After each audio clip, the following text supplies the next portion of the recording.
41. 공감하고 배려하라. 인간은 동물 중에서 특히 이성적 사고의 동물이다.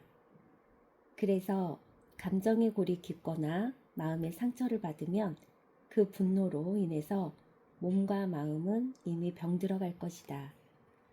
분노를 어리석음에서 출발하고 언제나 후회 가득한 상처만 남긴다 라고 그리스의 수학자이자 철학자 피타고라스가 말했다.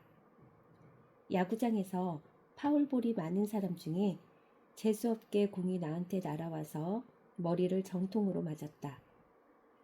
야구공에 화를 내겠는가? 어느 누구에게 화를 내겠는가? 동네에서 예쁜 7살 여자아이가 당신의 머리를 세게 때리고 도망갔다. 당신도 곧 뒤따라가서 똑같이 응징을 하겠는가? 아니면 허허하고 웃고 그냥 넘길 것인가? 여기서 사서의 하나인 맹자의 핵심 사상 중에 대장부는 가장 이상적 인간을 말하고 있다. 소위 말하는 대장부는 언제 어디서나 큰 소리치고 힘이 넘칠 것 같지만 맹자의 대장부는 전혀 다른 뜻이다.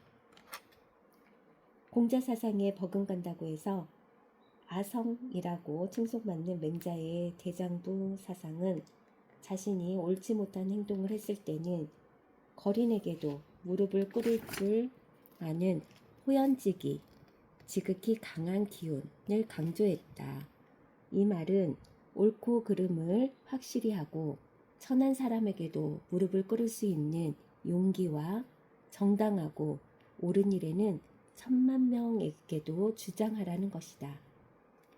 사람을 먼저 생각하고 이익에 연연하지 않는다는 말과 같은 말이다. 맹자 사상에 제일 부합하는 인물이 바로 이토 히로부미를 사살하고 대한독립을 온 천하에 알린 안중근 열사가 바로 대장부의 옳은 일을 만천하에 알린 대표적인 인물이다. 예컨대 복잡한 인생을 살다 보면 법의 테두리로만 판단할 수 없는 것들이 있다. 매스컴을 보니 열악한 환경으로 죽음 직전까지 방치된 개들이 있었다. 그것을 목격한 동물구조협회 회원은 개들을 구출해 주었다. 이것을 두고 법은 아무리 목숨이 위태로워도 주인 허락 없이 개들을 무단으로 가져갔다고 결론 짓고 절도죄로 선고하였다. 반대로 당신의 부모가 북한에 납치되었는데 북한에 허락받고 구출하겠는가? 반문하고 싶다. 법을 따지기 전에 상식이 먼저인 세상을 온 국민은 기대한다. 사람이 먼저지 법이 먼저인가? 사기 권 122 홍리열전에 보면 무문교저란 글을 교묘하게 꾸며 죄에 빠뜨리다 란 말로 한마디로 무고한 사람에게 이 법 저 법 전부 적용해서 교묘하게 죄를 짓게 만든다는 것이다. 이런 현상이 아직까지 비일비재하게 세상에는 수없이 많이 저질러진다. 변호사 비리 때 외치던 한 시민의 말이 뇌리에서 잊혀지지가 않는다. 없는 사람 등쳐먹으려고 그렇게 많이 배웠냐? 라는 말을 정치의 뜻을 품은 자라면 꼭 명심해야 할 것이다. 인생은 영원한 강자도 약자도 없는 법이다. 당신이 저지른 대가는 똑같이 화살이 되어 당신 가슴에 반드시 꽂힐 것이다. 신문엔 성추문 검사가 나오고 막말을 서슴지 않고 하는 판사나 때론 말 한마디의 실수로 구속되는 경찰수장이 등장하고 범죄자들과 은밀히 거래하는 수사관들은 사회를 혼란스럽게 만든다. 아무리 높은 명예나 지위에 있든지 인간은 누구나 실수를 한다. 하지만 말로만 외치고 관공서의 문구로 지정하고 있지만 국민의 재산을 지키고 보호하는 관료들은 늘상 국민 위에서 군림하려는 자세는 고대나 현대나 별로 달라진 것이 없는 것은 분명한 사실이다. 혹자는 말한다. 기업인이 이르려면 정치가는 사료라고. 현자로 평가받을 만한 정치가를 찾기란 낙타가 바늘구멍 들어가는 것만큼 하늘의 별 따기 수준이다. 그러나 예외의 위인도 있다. 조선의 세종대왕이 있다면 로마 제국 16대 황제 마르쿠스 아우렐리이다. BC 121년에 태어난 아우렐리는 플라톤이 말한 철인 왕의 대표적 위인이다.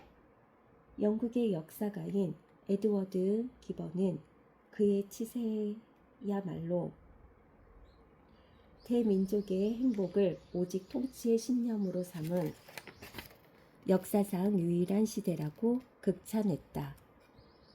로마 시대 국제정세 위기로 아우렐리우스는 황제 시절 대부분을 전쟁터에서 보냈다. 그의 삶은 고단하고 여유가 없었다. 생과 사를 오가는 혈투를 치르고 막사로 돌아와서 아우렐리우스는 수양을 하며 항상 자신에게 글을 썼다. 원래 나 자신을 훈계함이란 제목으로 쓴 에세이는 훗날 책으로 탄생했다. 이것이 바로 그 유명한 명상록이다. 그는 인생의 목적이 우주와 조화를 이루며 살고 허무한 세속적인 쾌락으로부터 벗어나 이성의 충만한 마음의 경지에 오르고 내적 고요함을 알아야 진정한 행복을 맛볼 수가 있다고 말하고 있다.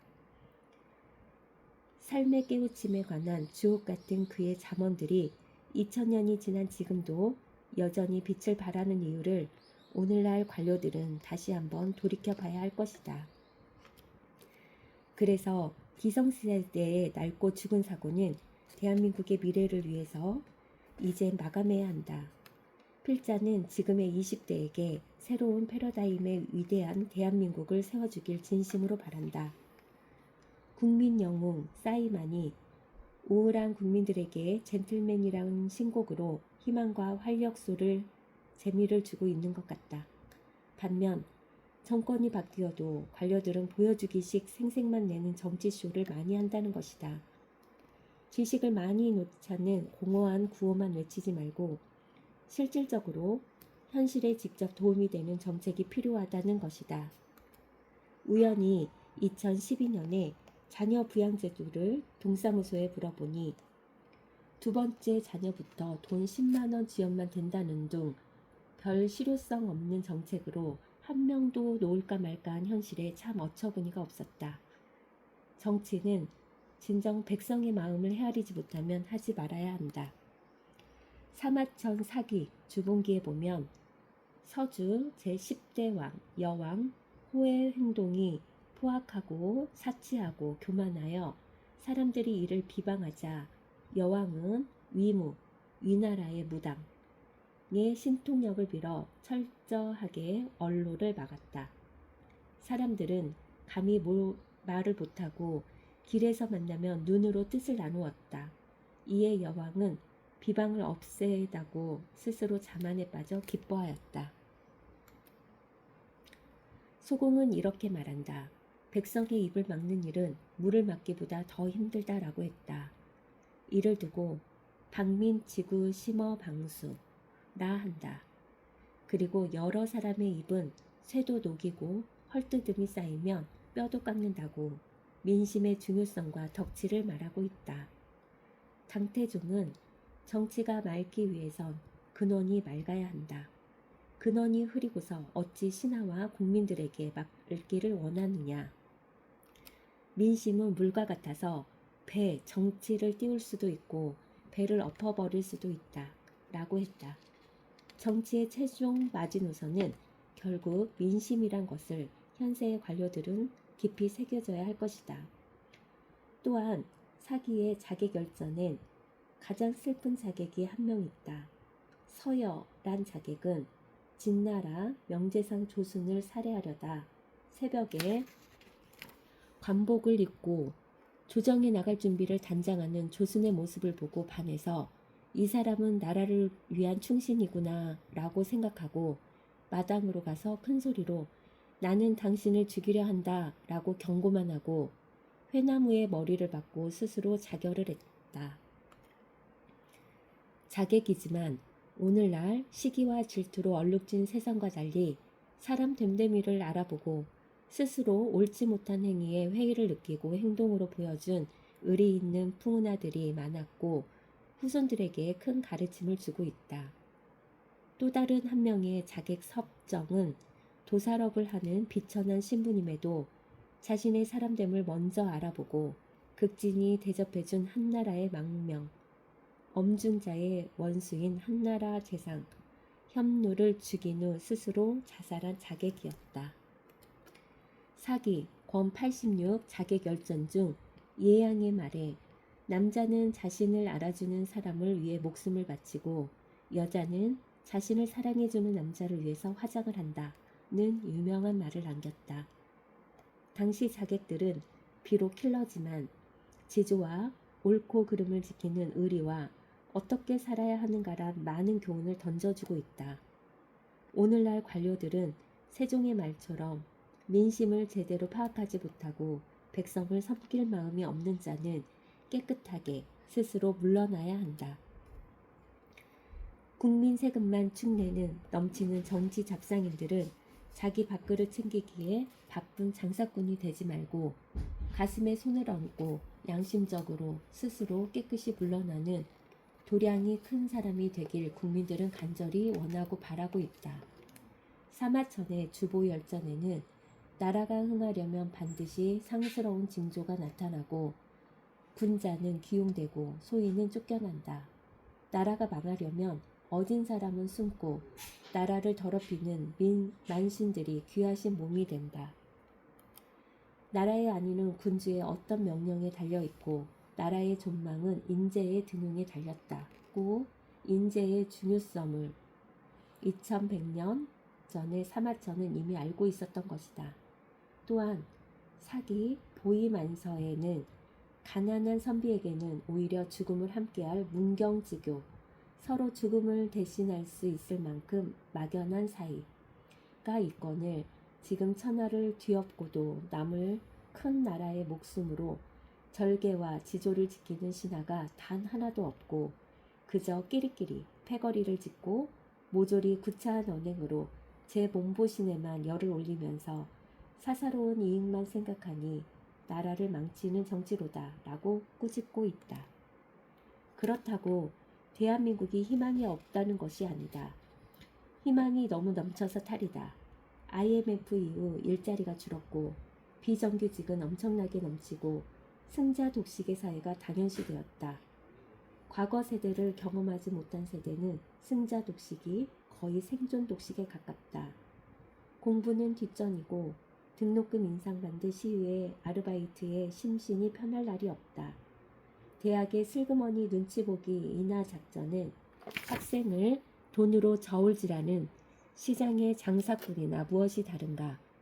서점에는 희망을 얘기하는 책들로 홍수다. 즉 희망의 포화 상태다.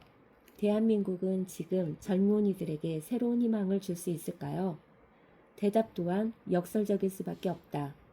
국가는 지금 젊은이들에게 너무 많은 희망을 요구한다. 그 희망과 꿈을 더욱 실현할 방법과 기회가 없어진 마당에 10대, 20대에게 희망을 강요한다는 것은 지나친 요구임에는 틀림없다. 이것이 대한민국의 현실인 것은 분명한 사실인 것 같다. 상대를 진심으로 배려하고 고민과 아픔을 잘 어루만져주고 히포크라테스의 진정한 의사 같은 위인이 지독히 그리운 인의 마음은 글을 쓰는 내내 감출 수 없는 것은 무슨 이유일까?